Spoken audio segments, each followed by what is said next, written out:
2026 సంవత్సర ఫలితాలు. ఓం వసుదేవసుతం దేవం కంసచాణూరమర్దనం దేవకీ పరమానందం కృష్ణం వందే జగద్గురుం. జగద్గురు అయినటువంటి శ్రీకృష్ణ పరమాత్మల వారికి, అలాగే కృష్ణం వందే జగద్గురుం, అర్జునం వందే జగదేక వీరం, జగదేక వీరులైనటువంటి అర్జునుల వారికి, రాధాకృష్ణులకి మనం నమస్కరిస్తూ, మనం సంపూర్ణంగా ఈ 2026 సంవత్సరంలో మనకు జరిగేటటువంటి మంచి చెడులు, ఆదాయ వ్యయాలు, ఇలా అంతా కూడా జనవరి 2026 సంవత్సరం నుంచి డిసెంబర్ 2026 సంవత్సరం వరకే ఫలితాలని మనం చెప్పుకుందాం.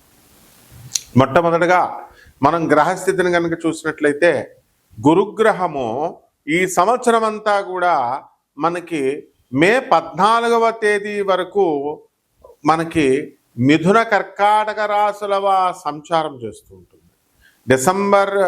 అక్టోబర్ 18 నుంచి డిసెంబర్ 5వ తేదీ వరకు 2025 సంవత్సరంలో కర్కాటక రాశిలో సంచరించినటువంటి గురుడు ఆయన మళ్ళీ తిరిగి మిథున రాశిలోకి వెళ్ళిపోతాడు. మళ్ళీ మే 14, 2026 సంవత్సరం తర్వాత మిథున రాశిలో ఉన్నటువంటి గురుడు సంపూర్ణంగా మనకి కర్కాటక రాశిలోకి వచ్చేస్తాడు. ఇది మొట్టమొదట మార్పు. రెండవ మార్పు శనిగ్రహము. ఈ శనిగ్రహము వక్రించడాలు అవన్నీ కనుక మనం చూసుకున్నట్లయితే, మీనరాశిలో వక్రించినటువంటి శని 2026 సంవత్సరం పూర్తిగా వక్రత్యాగం చేసి మళ్ళీ రుజుప్రవర్తనలో సవ్య దశలో శనిగ్రహం మీనరాశిలో ఉంటాడు. ఇది రెండవ మార్పు. ఇక మూడవ మార్పు, కుంభరాశిలో ఉన్నటువంటి ఈ యొక్క రాహుగ్రహము మే 29వ తేదీన మనకేం జరుగుతుందండి, 2026 సంవత్సరంలో ఇది కుంభరాశి నుంచి మనకి మకర రాశి సంచారం చేయడం జరుగుతుంది. ఇది మూడవ మార్పు. నాలుగవ మార్పు, కేతుగ్రహం కూడా అదే సమయంలో మే నెలాఖరికల్లా 2026 సంవత్సరం నుంచి మనకి సింహరాశిలో ఉన్నటువంటిది కర్కాటక రాశిలోకి వస్తుంది. ఇది మేజర్ ప్లానెట్స్ చేసేటటువంటి మార్పులు. ఇక చిన్న గ్రహాల సంగతి మనకు తెలిసిందే. కాబట్టి వీటి ఆధారంగా నాసా రిపోర్ట్స్ని ఆధారం చేసుకొని మోడర్న్ సైన్స్ని, ఏన్షియంట్ ఆస్ట్రాలజీని రెండిటిని బ్లెండ్ చేస్తూ ప్రొఫెసర్ డాక్టర్ ముల్లపూడి సత్యనారాయణమూర్తిని నేను మీ అందరికీ కూడా మీకు నూతన సంవత్సరంగా 2026 సంవత్సరంలో జరిగేటటువంటి ఈ సంపూర్ణమైనటువంటి ఫలితాల్ని మేము నాన్ కమర్షియల్ ఆస్పెక్ట్తో, అంటే వ్యాపార దృక్పథంతో కాకుండా ప్రజా శ్రేయస్సు కోసం మీ అందరికీ కూడా చేయడం జరుగుతుంది.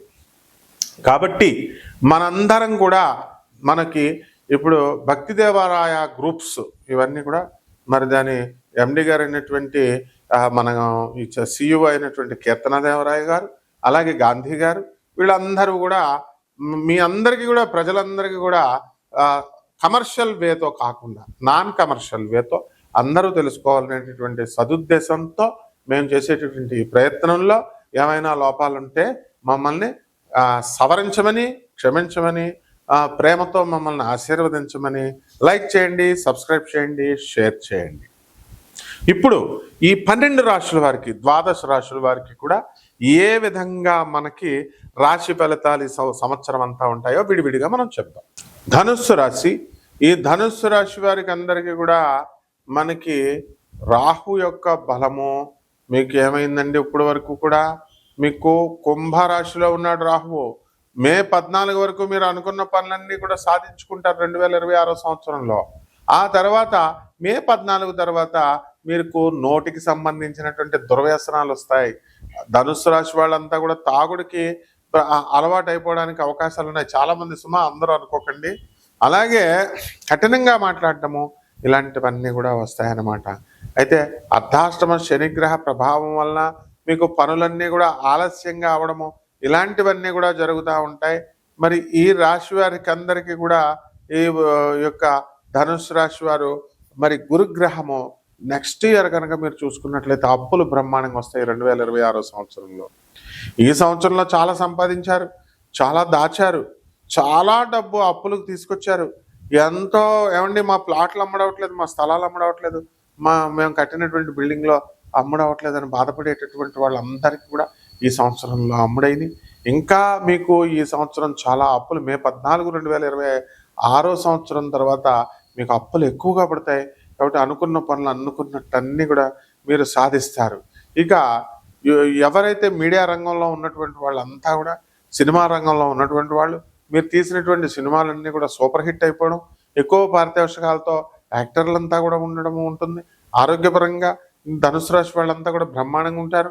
అయితే ధనుసు రాశి వాళ్ళు లవ్ మ్యారేజ్లు చేసుకోవడానికి అవకాశాలు ఎక్కువ ఉన్నాయి. కాబట్టి మీ ప్రేమ వ్యవహారాలు మీరు సక్సెస్ చేసుకోండి. కానీ మీరు మీ తల్లిదండ్రులకి చెప్పి మరి మీరు ప్రేమ వ్యవహారాలు చేసుకుంటే మంచిది.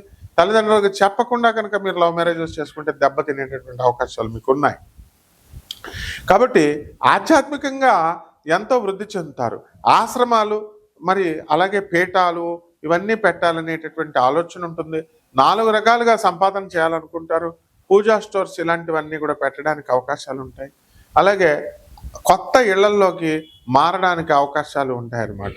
అలాగే అనేక రకాలుగా మీరు వ్యాపారాలు అనేటటువంటివి మీరు వృద్ధి చేసుకోవాలనేటువంటి కసి మీకు బాగా పెరిగిపోతూ ఉంటుందన్నమాట. అలాగే ఈ ధనుసు రాశి వారికి మరి పురోహితులుగా ఉన్నటువంటి వాళ్ళు, వీళ్ళకి వివాహాలు కావడం లేదండి అని బాధపడుతున్నటువంటి వాళ్ళంతా కూడా మీకు వివాహాలు అవడానికి అవకాశాలు ఉన్నాయి. అదేవిధంగా మీకు రైతులు కూడా బ్రహ్మాండంగా మీకు వ్యవసాయం చేస్తారు. మరి ఆ రైతుల యొక్క పొలాలన్నీ కూడా మీకు పంటంతా కూడా మీకు కమిషన్ ఏజెంట్స్కి బాగా వాళ్ళు లబ్ధి పొందుతారు. అందువలన రైతులు మీరు చేసినటువంటి అప్పులన్నీ కూడా మీకు తీర్చడానికి ఎక్కువ అవకాశాలు ఉంటాయి. మరి ఇంకా అధికంగా మీకు ఫలితాలు రావాలంటే ఏమి పరిహారాలు చేసుకుంటే మీకు వస్తాయో మనం చూద్దాం. ఈ రాశి వారంతా కూడా మంచిగా కొన్ని పరిహారాలు చేసుకోవాలి. మొట్టమొదటిగా రావి చెట్టుని ఇంట్లో కుండీలో పెట్టుకోండి. రావి చెట్టుకు పూజ చేసుకోండి. అలాగే రావి చెట్టుకి శనివారం నాడు ఓం శనేశ్వరాయ నమః అంటూ ఒక శనివారం నాడు ముఖ్యంగా 108 సార్లు ప్రదక్షిణాలు చేసుకోండి. మిగతా రోజుల్లో ఒక 11 సార్లు కానీ 21 సార్లు కానీ మీరు జపాలు చేసుకోండి, ప్రదక్షిణాలు చేసుకోండి. ఆ తర్వాత ఈ రావి చెట్టు మీ కోరిక తీరిన తర్వాత ఏం చేయాలండి అని అంటే, ఇది రోడ్డు మీద బయట పాతేయండి. అలా వదిలేయకుండా నీళ్లు వేసి దాన్ని పెంచండి. ఇది దినదిన ప్రవర్ధమానం అవుతూ ఉంటే మీ జాతకం బ్రహ్మాండంగా ముందుకు వెళ్తూ ఉంటుంది. ఇది మొదటి పాయింట్. రెండో పాయింట్ ఏంటంటే, ఏలినాటి శని కొంతమందికి బాధ పెడుతుంది, కొంతమందికి అర్ధాష్టమ శని ఉంది, కొంతమందికి అర్ధాష్టమ శని ఉంది. కొన్ని గ్రహాలు మీ వ్యక్తిగత జాతకాలను చూసి చెప్పాలా. మరి వాటిల్లో మీకు ఇన్ జనరల్గా చెప్పేది ఏంటంటే, మనకి శని జపం చేసుకోండి, శని స్తోత్రాలు చదవండి, శనికి కిలోంపావు నల్ల నువ్వులని నల్లని వస్త్రాలను ఇచ్చి పేద బ్రాహ్మణులకి శనివారం నాడు ఉదయం 8 గంటలకి దానం చేసుకోండి. అలాగే మూడో పాయింట్ ఏంటంటే, దశమహావిద్యల్లో ఒకటైనటువంటి మహాకాళి అమ్మవారి యొక్క మంత్రానుష్ఠానం చేసుకోండి, మంత్ర జపం చేసుకోండి. మరి ధర్మంగా మీరు వెళ్ళినట్లయితే చక్కగా మీకు మంచి జరుగుతుంది. ఇక 4వ పాయింట్ ఏంటంటే, అనాథలకి, సాధువులకి, తర్వాత వికలాంగులకి, పేదవారికి వాళ్ళని నిర్లక్ష్యం చేయకుండా వీళ్ళందరికీ కూడా మంచిగా చేసుకుంటే బ్రహ్మాండంగా ఉంటుంది. ఇక దక్షిణముఖంగా రాగి చెమ్మును తీసుకొని దాని నిండా నీళ్లు పెట్టుకొని దక్షిణముఖంగా తల పెట్టుకొని పడుకుంటూ ఆ దక్షిణ దిక్కులో ఈ రావి చెమ్ము నీళ్ళని పెట్టుకోండి. మర్నాడు నిద్ర లేవండి, ఆ నీళ్లు తాగండి, బ్రహ్మాండంగా మీకు సరిపోతుంది. అలాగే ఆఖరుగా మీరు మహాలక్ష్మి అమ్మవారికి మనం శుక్రవారం కదంబ పుష్పంతో కానీ, లేదా కలవ పువ్వుతో కానీ, లేదా తామర పువ్వుతో కానీ అష్టోత్తర శతనామ పూజ అనేటటువంటిది ఒక పుష్పాన్ని జపించి, లేదా 11 సార్లు ఓం మహాలక్ష్మి నమః అంటే అనేటటువంటి మంత్రంతో మీరు జపం చేసుకోండి, అమ్మవారికి పూజ చేసుకోండి, సరిపోతుంది.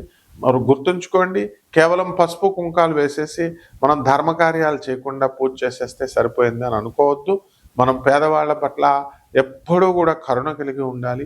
వికలాంగుల పట్ల, సాధువుల పట్ల, అనాథల పట్ల మనం చూపించేటటువంటి ఆదరణ చేసినప్పుడు మాత్రమే ఈ రెమెడీస్ అనేటటువంటివి ఫలిస్తాయి. శుభమస్తు.